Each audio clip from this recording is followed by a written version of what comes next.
Today we're going to be talking about should we keep church and state separated.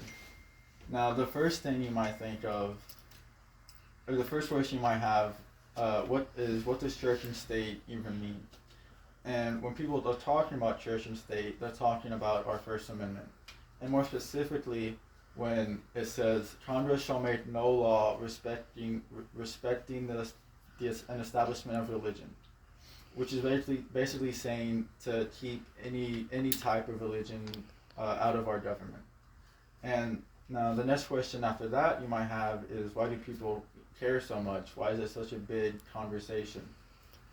And one reason that people care so much about it is that it's part of our First Amendment, which is one of, if not the biggest amendment in our government that a lot of people care about. And if it were ever changed at all, it would make a lot of people not happy. And a lot of bad things as well could happen if it stopped being separated. Which is why I think church and state should absolutely stay separated in our government. And now, people, and you might wonder, why did our founding fathers care so much about, why do they care? And one reason is that in the past, old king and rulers would have religion be a very big part of their religion or of their government, and they would say that God chose them to be the leader, and that it was their right to rule by God, and they also called themselves a defender of the faith, and back during this time, a lot of people took religion very seriously, and almost everybody believed in a type of God. And so the rulers saying that they were chosen by God and they were told to rule by Him, if you were to disobey or not listen to that ruler, you were basically not listening to God and disobeying Him, which made a lot of people scared to rebel or do anything against the ruler at the time.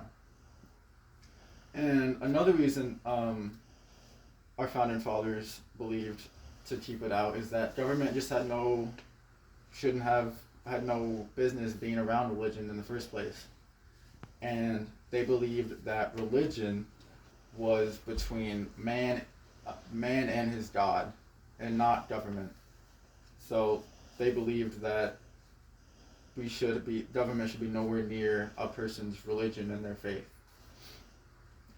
And some of you may be wondering, what would happen if church and state stopped being separated?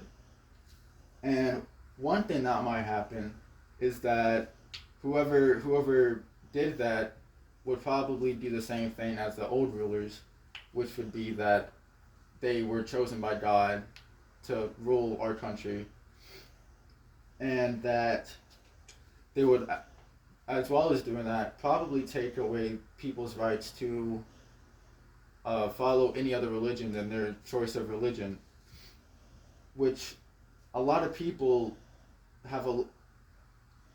love their religion and it is very important to their life. So taking that right away would make those people not happy whatsoever. As well as a lot of people in our country take pride in that our country is the land of freedom and that we have a lot of rights. So if our government started destroying those rights and taking those rights away, a lot of people would be very angry at the government.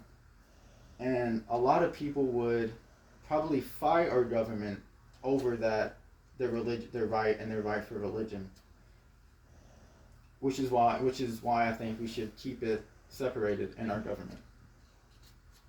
Thank you for listening, and I really hope that you learned something about our government and why we should keep it separated. Thank you.